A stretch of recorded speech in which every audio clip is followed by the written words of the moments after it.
Ladies and gentlemen, beautiful people, welcome to the 97 Republic YouTube channel, where I'll be reacting to news and live events pertaining to various different sporting codes.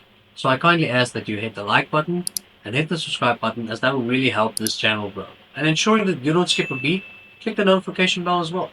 That way you can ensure that you don't miss any of the action. Alright? So let's go.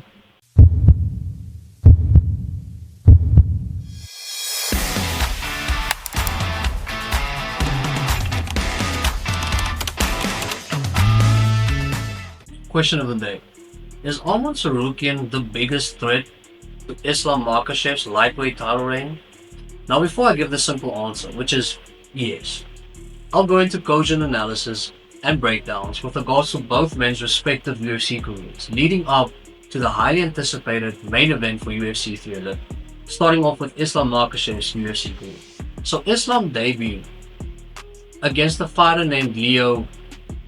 You spell his surname Kuntz, and I'm pretty sure you pronounce it Kuntz. However, you can understand the room for confusion, but I highly doubt that you would pronounce it any other way. And Islam beat Leo Kuntz in the second round via an arm triangle, which I'm pretty sure Islam has the pattern for it as well. But then things took a turn. In Islam's second professional fight inside of the UFC, he got knocked out in devastating fashion, right? Knocked out cold and took a power nap. And the guy's name who knocked Islam out was Adriano Martins. Now, sure, Adriano won the fight, but what Adriano failed to realize is he created an unstoppable force, right? A monster, an immovable object. And after the defeat to Adriano Martins, it's safe to say that Islam went on a run. He went on a 4-fight winning streak.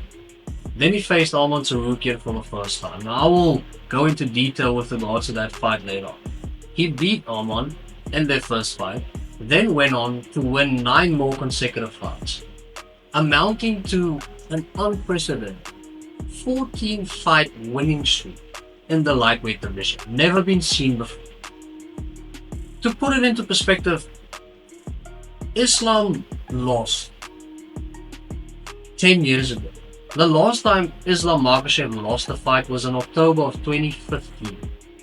So for almost a decade, Islam has not felt that same experience he did when he faced Adriano Martins. Right? Now, going to Arman Tsarukyan's UFC career. Arman debuted against Islam Makhachev. Now that in itself is an incredible achievement.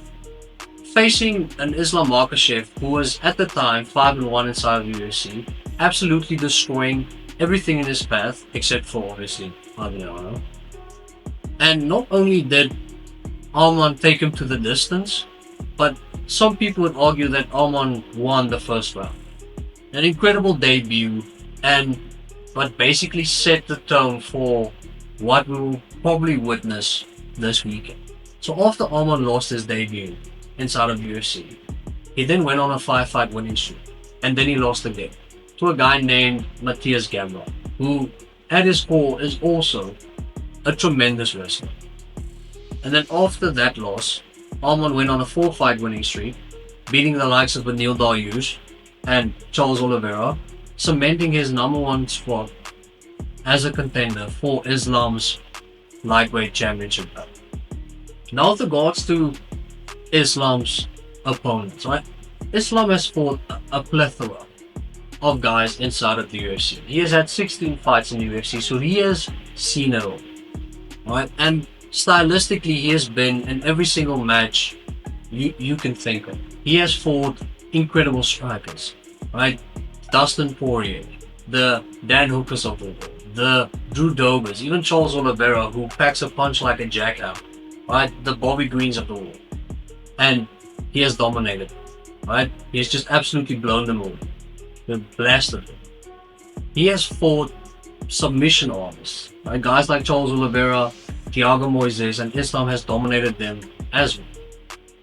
But Islam has only fought an out-and-out wrestler one time in his life. a guy whose foundation is wrestling, and that guy was Arman. And you know, close fight, I'd say. So there's a method to the madness pertaining to Islam Makhachev, where if you can nullify the wrestling, you might have a chance. The closest fight Islam has ever been in was against Alexander Volkanovski the first time.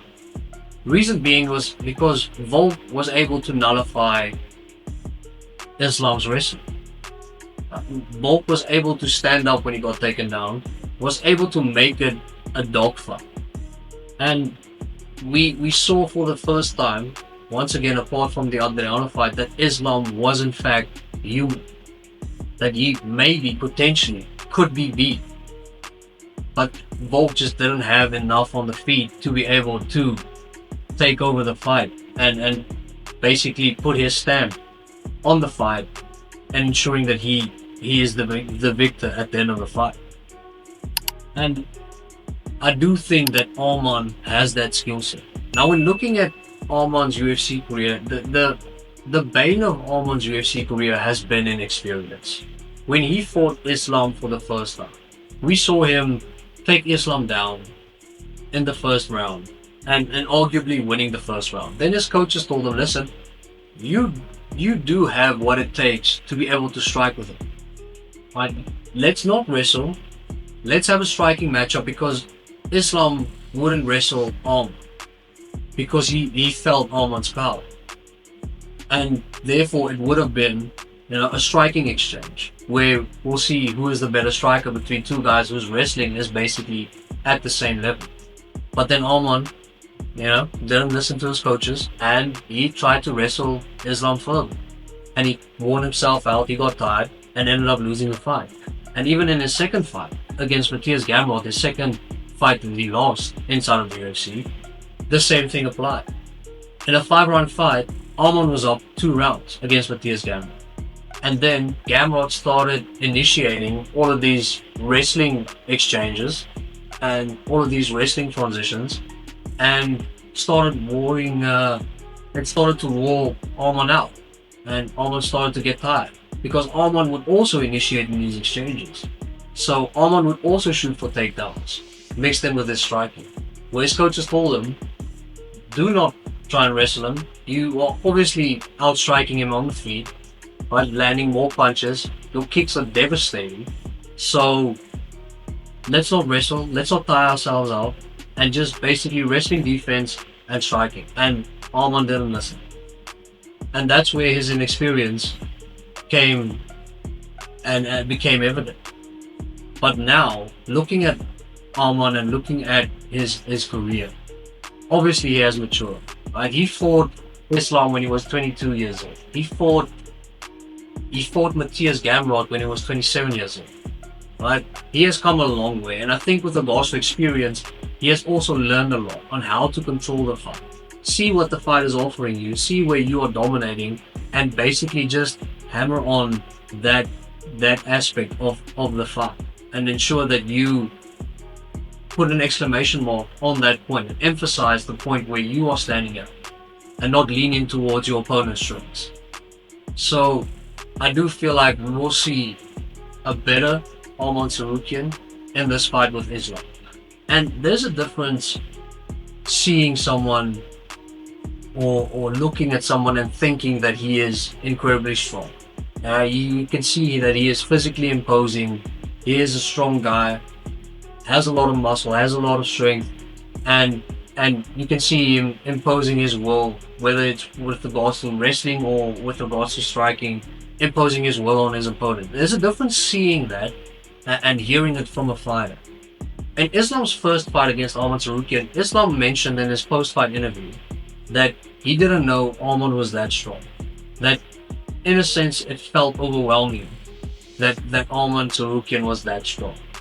And that basically just goes to show that even though wrestling is very particular with regards to techniques and with regards to wrist control and with regards to underhooks, you can mix technique with power and basically be undeniable. And I think that is what Arman Tsarukyan has. That is what Arman has in this fight. Is not only does he have the technique, not only does he have the conditioning for it as well, but he is in incredible shape. But he also has the power to be able to impose his style upon Islam. And if even if he doesn't do that, to be able to nullify Islam's wrestling and ensure that this fight stays on the feet, I think Arman has the upper hand as well because he is faster and his kicks are devastating. Right, his high kicks, his body kicks, he doesn't even set them up with punches. He just throws them, and he throws them with an incredible amount of power. And even if you block a head kick or block a body kick, right, when he kicks your arm, right, it kills the arm, meaning that Islam would have less power in that arm when he wants to either wrestle or try and go for a submission. And even with regards to submissions, we've seen Arman be so calm when he is caught in a submission, in a potential submission. We saw it with the Oliveira fight, where Arman just basically remained calm and got out of it. So I don't see Islam being able to submit Arman as well.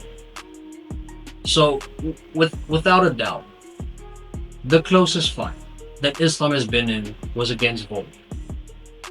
But when I look at it and I see Arman Tsarukyan, he looks like a stronger, bigger, better Volt for the lightweight division.